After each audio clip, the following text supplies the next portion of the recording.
Hello hi everyone. Today నేను ఇది మా పిల్లలు స్కూల్కి వెళ్ళిన తర్వాత మళ్ళీ ఆఫ్టర్నూన్ లంచ్కు ప్రిపేర్ చేస్తున్నానండి. ఇక్కడ గిన్నెలన్నీ వాష్ చేసి పెట్టాను, అన్నీ సర్దుతున్నాను. నెక్స్ట్ గ్యాస్ బల్ల ఇవన్నీ క్లీన్ చేసినానండి. చేసిన తర్వాత ఇక్కడ రైస్ చెరుగుతున్నాను. రైస్ పెడతా కొన్ని పిల్లలు వచ్చి ఆఫ్టర్నూన్ కదండి, ఎండలు బాగా కొడుతున్నాయి. పిల్లలకు కావాల్సినవి అన్నీ చేసి పెట్టాలి. వాళ్ళు వచ్చేసరికి రెడీ చేసి పెట్టి తినిపించిన అనుకో వాళ్ళు మంచిగా ఉంటే అంత మంచిగా ఉంటుంది కదండి. పిల్లలు మంచిగా ఉండాలి. ఇక్కడ రైస్ కడుగుతున్నానండి. రైస్ను అసలు బాగా కడగద్దు అని అంటున్నారు, కానీ కొంచెం అలా వాష్ చేసి కడుగుతున్నాను. అంటే అందులో మనకు విటమిన్ B1 థైమిన్ అనేది ఉంటుంది. అందుకనే కొంచెం అట్లా 2-3 సార్లు కడిగాను. కొంచెం మంచిగా వాష్ చేసుకోవాలి, ఎందుకంటే మందులు కూడా ఇస్తారు.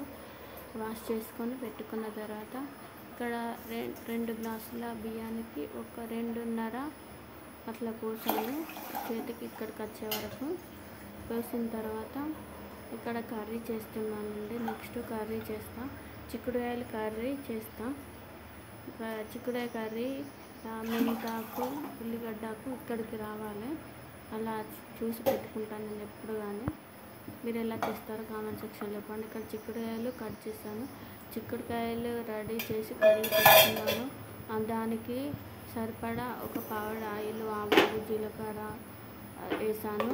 అది కొంచెం వేగిన తర్వాత మెంతాకు ఉల్లిగడ్డ పచ్చిమిర్చి చిక్కుడుకాయలు రెడీ పెట్టుకున్నాను.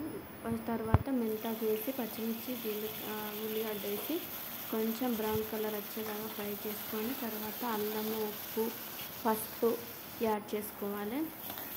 ఇలా యాడ్ చేసుకున్న తర్వాత మీరు ఎలా చేస్తారో చెప్పండి. నేనైతే ఇలానే చేస్తాను డైలీ. చిక్కుడుకాయ కర్రీ అవి వేసేసాను.